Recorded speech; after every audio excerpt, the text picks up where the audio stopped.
Hey Russell fam, in today's video, we're gonna do a beginner homeschool Q&A. Be back in just a second. Hi, my name is Becky and welcome to our Russell's Loving Life YouTube channel. Here on this channel, we talk about homeschooling, homemaking, and everything in between. I am a homeschooling mom of two, and I have been homeschooling since 2012. We also have a blog, which is russellslovinglife.com. Make sure to check that out. There, I give you tips and tricks and things that I have learned through my years of homeschooling. We also have a store. I will leave a link down in the description box if you want to check that out. New products are added weekly. If you are new to this channel, please consider subscribing and clicking that little bell notification down at the bottom. That just lets you know every time we upload a new video. And if you are a returning Russell fam, we are so glad you are back. In today's video, I'm going to answer questions that a lot of beginner homeschool parents have. I know I had all of these questions, so let's get started on answering these. Question number 1 is, what should I know before I start homeschooling? Well, that is a big question in itself. There is so much information out there and so much that you feel like you need to know, but I'm going to narrow it down to 3 things to help you get started so you're not so overwhelmed. The very first thing you've got to know and you must know is your homeschool state laws. Now, I check this every year and I go to the Homeschool Legal Defense Association website. It is free to go. They have tons of resources. They also have a paid membership that you can apply for, and they have lots and lots of great resources. So that is the big number 1 thing that you have got to know before you start homeschooling, and that is know your state's laws. Now, here in Mississippi, our state laws are a little more laid back. We're known as a homeschool friendly state. All we have to do is we have to register once a year with our attendance officer and let them know that we're homeschooling. That's all we are required to do in the state of Mississippi. Now, I know that every state is different. It is legal to homeschool in all 50 states, but every state has different requirements. Some states even require you as a parent to have certain qualifications. So make sure you check those out. The second thing you need to know is if you want to do a biblical-based or Christian-based curriculum, or if you want to do secular. Now, there are plenty of curriculums out there for both. That is just something that you need to know. I did not know that going in as a homeschool mom. Here, if you have been around this channel for a while, you know that we do Christian-based. We do My Father's World. It's a box curriculum. I highly recommend that if you are a first-time homeschooler or thinking about homeschooling, that you definitely check into a boxed curriculum. That is just because your first year, you're going to be so overwhelmed, and it gives you everything that you're going to need for that year. And finally, the third thing that you need to know is join a homeschool group. Join a co-op, a homeschool group, find a support system. That is what that homeschool group, co-op is there for. That is the third thing that you need to do. Now, I know you're going to have tons of questions, and that is the best way to get those questions answered. I know that so many of us homeschool moms do YouTube channels. We all have blogs. But that one-on-one conversation that you get to have with other homeschool moms is the best resource. So that is the first 3 things you need to know before you start homeschooling. The second question is, how much does it cost to homeschool? Now, that can be a little or that can be a lot. And I highly, highly recommend that you come up with a budget that fits your family. There are so many free resources out there. I will leave a link up here to a video that I tell you about some awesome free resources. But like I said, there is no set amount to homeschool. I can't say you're going to spend X amount of dollars a year. It just depends on your budget and how much you want to spend on the education. There's Easy Peasy All-in-One, which is a free online curriculum, or you can go as expensive as a Becca or more expensive than that. But don't let that deter you. If money is an issue, but you still want to homeschool your child, There are so many free resources out there. There's homeschool groups that sell their used curriculums. So don't let that stop you from homeschooling, because it does not have to cost an arm and a leg. And that is the biggest question I get asked. I wish I could give you an exact amount. I wish I could tell you that it's going to cost this, but I can't. Every family is different. I homeschool 2 children, so my homeschool budget is X amount. Where there's a family that homeschool 5 kids, and theirs may be more or it may be less. So it's just what you feel like you need to spend. But I am going to tell you, the library is going to become your best friend. So you need to invest in a heavy bag, satchel, tote, something, because every time you go to the library, you are going to need that bag, because you are going to come home with lots of books. The next question I get asked a lot, and this is a controversial one, is homeschooling bad? Well, that just depends on your opinion. Now, because in every single group out there, you're going to have bad apples. That's just life. That's just how it is. So there are some apples out there that give homeschooling a bad name, and we can't help that. But what we can do is we can do what we can do that is best for our children and what is best for our family, and not focus on the negative. Here in our homeschooling, we focus on the positive, we focus on the core subjects, and we get it done. Now, do we have good days? Do we have bad days? Of course. Everybody has good days. Everybody has bad days. Some days we don't feel good. Some days we're just tired of being in the house because of the rain or the cold. In Mississippi, we don't have much cold, but we have a lot of rain. And there's some days that we just take off and we just get outside. We go to the park, we go on a field trip, we do something. So it's not constantly sitting at the table doing bookwork. So to answer your question, is homeschooling bad? In my opinion, no. And I have been homeschooling since 2012. I currently have a 6th grader and a 1st grader. In the fall, they will be in 2nd and in 7th. Another question I get asked a lot is, how do I start homeschooling? Well, first of all, if your child is currently enrolled in a public or private school, you have to formally withdraw them from that school. So you need to check with the school to see what their rules and regulations are and how you go about doing that. And also, know your state laws. We talked about that one earlier.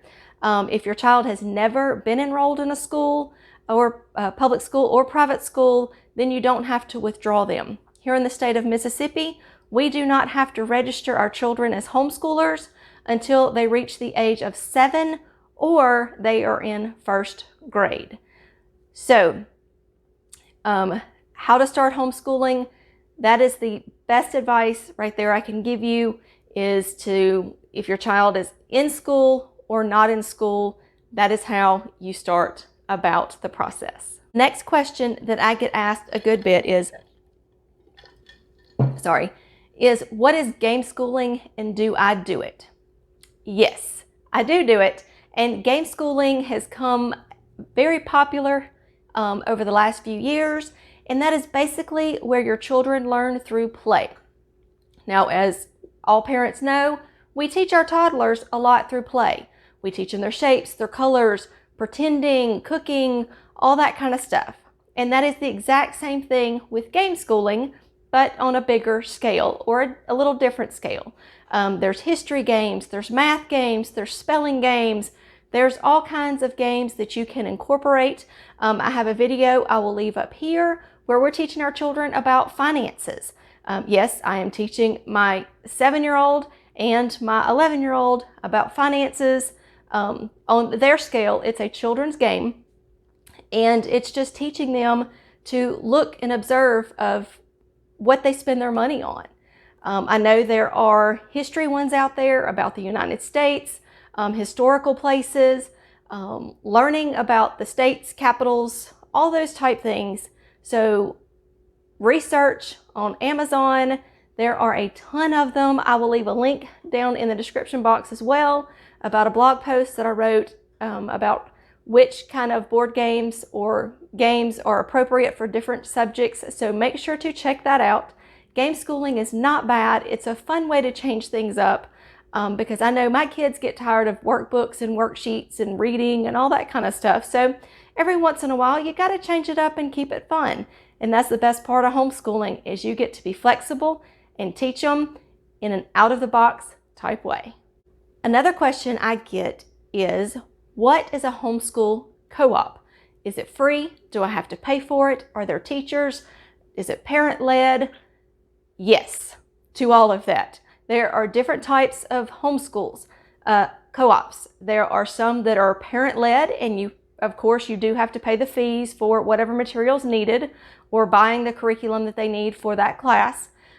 There are some that are kind of like a private school where it is teacher-led and they go like 2 days a week and they do school 3 days a week. So that one's a little different. I know friends that do that. They love it. It works for them. The other co-ops are maybe meet once a week where they go in and they do science experiments or they do things that you just don't want to teach at home or you can't teach.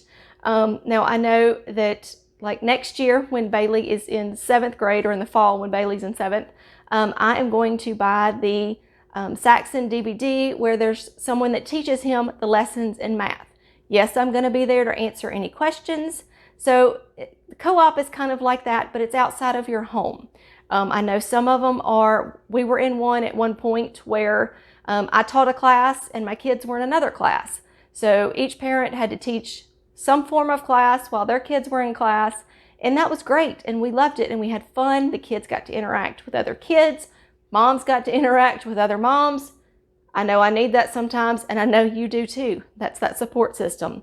So there are different types of homeschool co-ops out there. So if you're not sure if one is going to work for you, go visit it. Go check it out. A lot of the homeschool moms feel the exact same way you did as a beginner. So call them up. Ask them, hey, can I come check it out? Can I come look at it? And I'm sure they will have you there.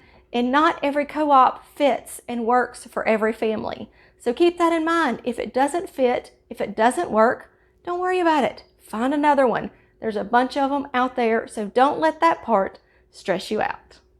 Another question I get asked a lot is, can my child benefit from homeschooling?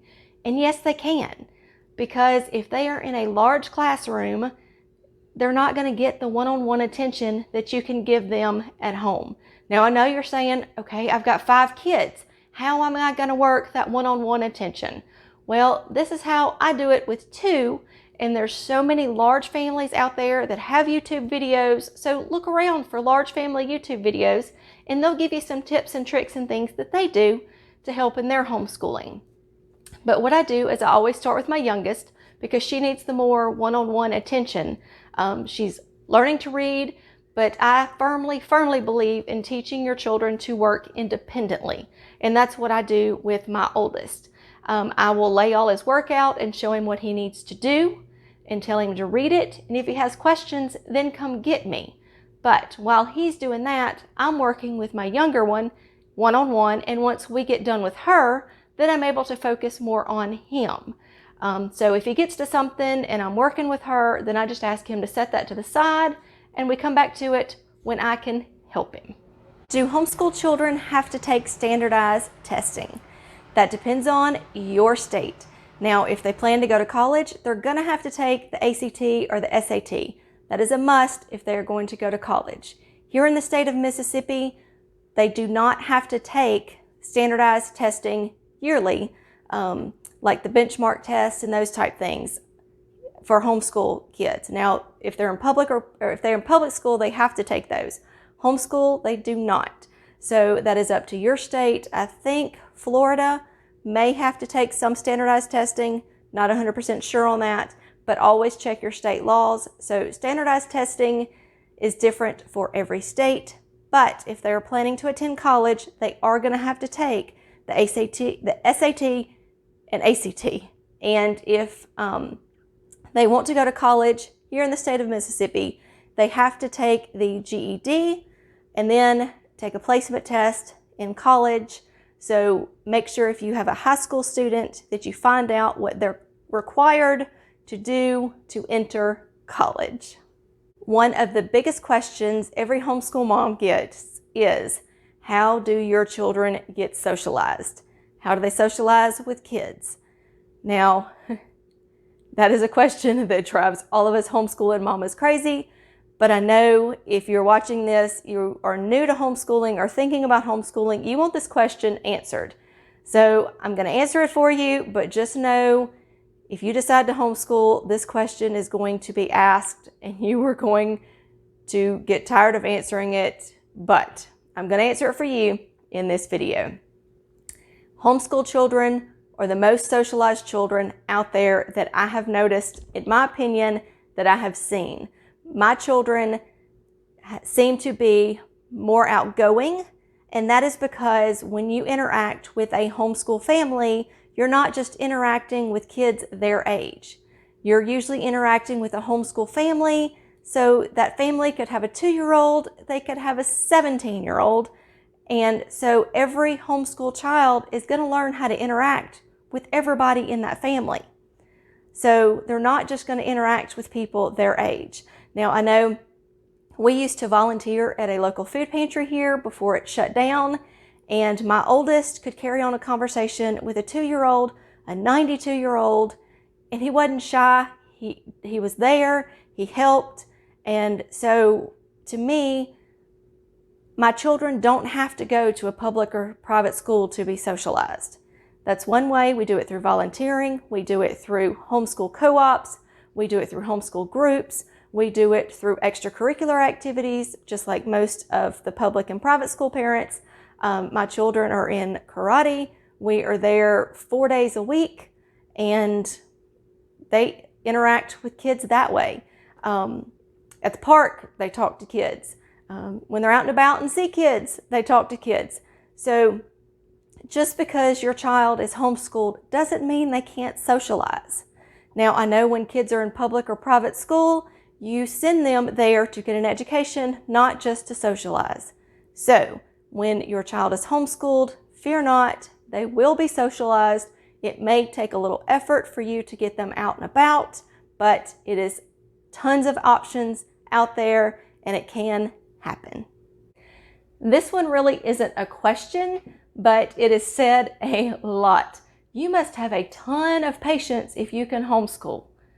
Well, no, I'm a mama. I have my good days. I have my bad days. I'm just like you. I get stressed out. But you know, I'm doing what I think is best for my children, and I just make it happen. Now, sometimes we're going to have to take a break. Mom's a little stressed out. The kids get a little stressed out. We take a 5-minute break. We take the day off. We will homeschool for 6 weeks, then we take a week off, then we'll start back for 6 weeks. It's all about the routine. We're not focused on schedules because schedules completely stress me out. If I say, okay, everybody's got to be up at 7, we're going to be eating breakfast at 7:30, we're all going to be sitting at the kitchen table doing school at 8, we're going to do this, this, this, and this at all these times. That doesn't do anything but stress you out to the max. Now, I have a routine, and granted, everybody's feathers are going to get ruffled from time to time. Not everybody's going to be on their best behavior that day, but it does not take patience to homeschool. They're your children. You love them, good, bad, and ugly. You do what you have to do, and you get it done. But to help me with those stressful days, I have figured out a routine. We get up, we eat breakfast, I do some one-on-one work with my youngest, my oldest does some work on his own, then we come together and do our together subjects that we can teach, which is science, history, Bible. Those are our family subjects. And then my youngest will go do puzzles, play with her dolls, build Legos, something like that, while I'm doing one-on-one work with my oldest. And if you don't know how long it takes to homeschool, that's another question I get asked, so I will go ahead and answer that one. It depends on your child, it depends on what curriculum you're using, and it depends on their grade level. Now, I will tell you, from my experience, the younger grades do not take near as long. It will take me, on a long day, 1 hour and 15 minutes to do work with my first grader. And in kindergarten, a max day was 45 minutes. Their attention span is not there, so we sit down, we do the work, we get it done, and then we're done. Now for my oldest one, it could be anywhere from 4 to 5 hours. It just depends on the curriculum. If you use Saxon math, it is longer, and that's okay. And you can move it around. Some days we do even, sometimes we do odd. We just do what we have to do. But depending on the grade level, it is going to get longer each year. So that's another question I get asked a lot. Do I give homework? Well, theoretically, all of their work is homework.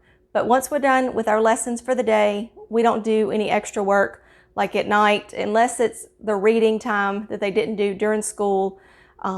That's pretty much all that we do. I don't add anything extra.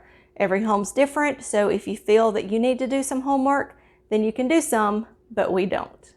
How many days a week do we homeschool? There again, that is different for every family, but here for us, we do a 4-day a week homeschool. We typically do Monday, Tuesday, Wednesday, Thursday, and Friday is fun day for field trips or catch-up days, or if we just need to take off that day because mom's got a ton of things to do. We are flexible, and that is the number one thing. I know I keep saying number one, but that is one of the biggest things that I need to tell you, because it took me a while to figure it out, is you've got to learn to be flexible. So that is why we do 4 days a week. If there's a doctor's appointment in the middle of the week, I can juggle around our days. If I have a doctor's appointment on Tuesday, we'll do school Monday, Wednesday, Thursday, Friday. And that just helps us be flexible. So you figure out what schedule works best for you, but for us, it's 4 days a week. What is deschooling? Deschooling is pretty much the process or a time period that your child and you are going to have to go through if your child has been in a public or private school and you're switching them over to homeschooling. Now, I've had some homeschooling mamas that have been teachers, and they said they had to go through this transitional time because you get used to this is how it's done in school, and then they get to this homeschool laid back type environment, and it's new and it's different. So if your child is going through the deschooling process, I will leave a video as well as in the description box some more information and some tips about deschooling, but just know it's a process that you're going to have to go through. It is going to be stressful. There's going to be temper. There's going to be temper tantrums. There's going to be tension, but there are tips to help you get through it, and you can do it. So do not let that deter you from homeschooling at all. Do homeschoolers get sick days? Not as many as you would think. My children have to be throwing up and running fever before we don't do school. Or mom has to be throwing up and running fever before we don't do school. Sick days don't happen if, oh, I have a headache, oh, I have a tummy ache, oh, I'm tired, or something like that. That is not a sick day. Sick days are just like when I was in school. You've got to have fever or be throwing up. So you do what works best for your family, but that is how sick days work in ours. Do homeschoolers have friends? Yes. We live in a subdivision with kids, and so they have friends from the subdivision, they have friends from the homeschool group, they have friends from their extracurricular activities. So yes, siblings are friends. That is the best thing about homeschooling, is the sweet relationship that develops between the siblings. The older kids help the younger kids help the older kids. They're not at each other's throats as much, I have noticed. They tend to have a kinder heart and a loving heart and a giving heart, and that is one of the best things that I love about homeschooling. But yes, homeschoolers do have friends. Okay, here's a question that we get asked too is, do you homeschool in your pajamas? If I can do it, I do it. I pretty much stay in my pajamas unless I have to leave the house. I have seen the shirts. I have got to make me one that says, this is my homeschool uniform, and give it to the kids and me wear it, because I'm going to be comfortable. I'm going to do that. I don't get up every morning, fix my hair, fix my makeup, unless I'm leaving the house. I just don't do it. Now, I know some mamas, they get up, they do that. That makes them feel better. And I did it for years. And then I got to the point, I was like, nobody's going to see me except for my kids and my husband. And I know he loves me very much. We've been married 20 years this year. And he finally told me that I did not have to wear makeup for him. I was beautiful enough without it. No, I'm pretty sure he was loving me and stretching the truth a little bit, but I appreciate that very much. So I homeschool in my pajamas, my kids homeschool in their pajamas, and this makeup does not happen unless I leave the house. I hope you have found this Q&A to be helpful. I know lots of new homeschooling mamas, daddies, beginner homeschoolers have so many questions, and that's what I like to do on this channel. I want to support, encourage, answer any questions that you may have. So drop me some questions down in the comments. I would love to answer them. And if I don't know the answer, I will find a homeschooling mama to help give you that answer. I'm not saying I have all the answers. I'm not saying I do everything right. But the reason I started this channel, the reason I started my blog, is because I want to support and encourage as many homeschooling mamas as I can. Because when I first started my first year, there were so many mamas that loved on me, that answered my questions, that supported me, that lifted me up when I felt like I couldn't do it. And they told me and showed me that I could. So, as always, remember to be kind, be careful, be considerate, and have a great day. Bye.